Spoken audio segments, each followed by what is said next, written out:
Let me ask you something. Have you ever been humiliated in front of a room full of people? Not criticized, not disagreed with, humiliated. The kind of moment where everyone looks at you, your face gets hot, your heart starts racing, and your brain suddenly forgets every smart thing you've ever known.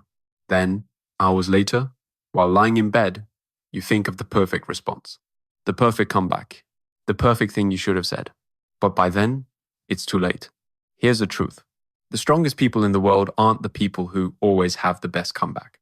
They're the people who never lose control in the first place. And today, I'm going to show you exactly how they do it. Picture this. You're standing in a room full of people. Maybe it's work. Maybe it's a family gathering. Maybe it's a group of friends. Everything feels normal. Then someone decides to take a shot at you. Maybe they make fun of your idea. Maybe they laugh at your goals. Maybe they bring up a mistake from your past. Maybe they say something designed to make everyone laugh at your expense. And suddenly, the room changes. People look at you. Some laugh. Some look away. And now everyone is waiting to see what happens next. Most people fail in this moment. They get angry. They become defensive. They start explaining themselves. Or they completely shut down. Then later, they replay the moment 100 times in their head. But here's something most people never realize. The person humiliating you is revealing far more about themselves than they are about you. People who constantly embarrass others in public are usually trying to solve something inside themselves. Maybe they need attention. Maybe they need approval. Maybe they need to feel powerful. Maybe they feel insecure. So they use someone else as a stage. Understanding this changes everything. Because now you're no longer seeing the situation as an attack on your value. You're seeing it as information about the person standing in front of you. And that leads to the first rule. Whoever loses control first loses the room. Read that again. Whoever loses control first loses the room. Not because they're wrong, but because people instinctively respect emotional control. The moment you start yelling, you lose. The moment you start shaking, you lose. The moment your emotions start controlling your actions, you lose. So what do strong people do? They pause. Just pause. No immediate reaction. No desperate defense. No emotional explosion. One breath. One calm look. One moment of silence. That's it. And it's incredibly powerful. Because the person attacking you is expecting a reaction. The entire strategy depends on your reaction. They want anger. They want embarrassment. They want emotional chaos. That's the reward they're looking for. But when they don't get it, something strange happens. The energy shifts. Suddenly, they're standing there holding a weapon that didn't work. And people notice. The room starts paying attention to them instead of you. Now here's where powerful people do something different. Most people focus completely on the attacker. Strong people focus on the room. After the pause, they calmly look around. Not because they're seeking help. Not because they're afraid. Because they understand something important. Public humiliation only works when everyone silently accepts it. The moment you shine a light on the behavior, the game changes. You might calmly say, "Did that sound strange to anyone else?" Or, "Maybe I'm hearing that differently." Notice what happened. You didn't attack. You didn't defend. You simply invited people to examine the behavior.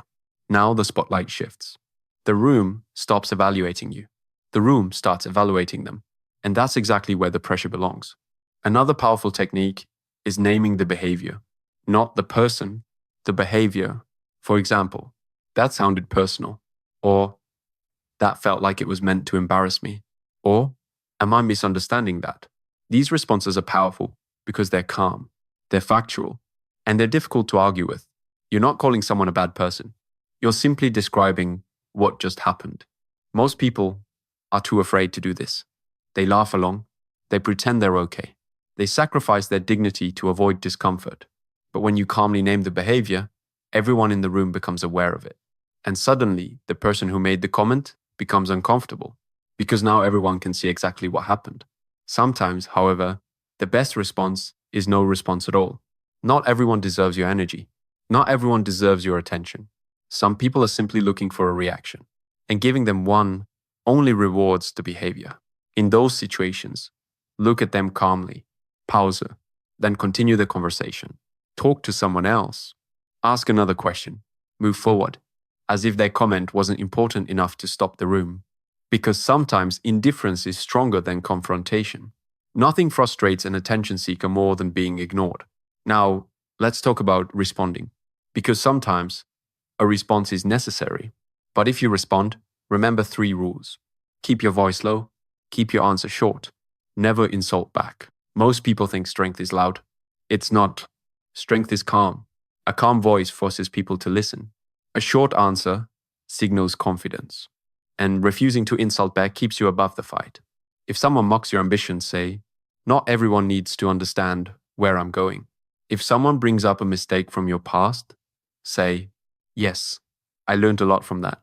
If someone attacks your personal choices, say, "I'm comfortable with my decision." That's it. No speech. No explanation. No debate.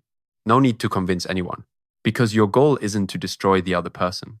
Your goal is to keep your dignity. And that's what real confidence looks like. But there's one more lesson. If someone humiliates you repeatedly, you have a boundary problem. People push as far as you allow them to push.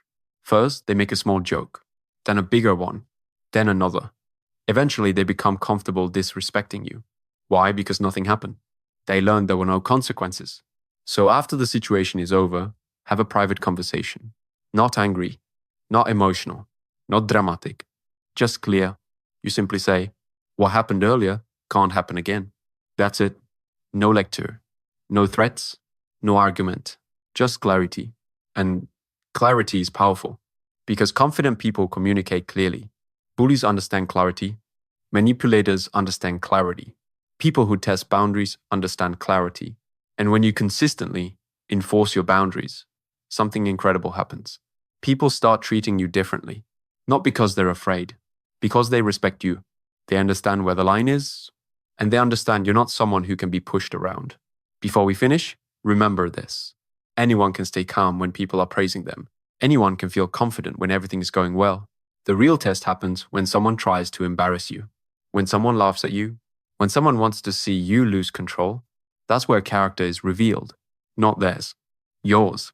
Because the moment you stop giving other people control over your emotions, they lose the power to humiliate you forever. The strongest people in the room are rarely the loudest. They're rarely the most aggressive. They're rarely the ones talking the most. They're the people who remain completely steady while everyone else is losing control. And once you develop that skill, everything changes. People stop seeing you as an easy target. They stop seeing you as someone who can be manipulated. They stop seeing you as someone who can be intimidated. And they start seeing you as someone who commands respect without demanding it. So the next time someone tries to make you feel small in front of others, don't panic, don't perform, don't defend, pause, observe, stay calm, let them reveal who they really are, and let your composure speak louder than any comeback ever could. You've got this. Now, go become the person people think twice before disrespecting.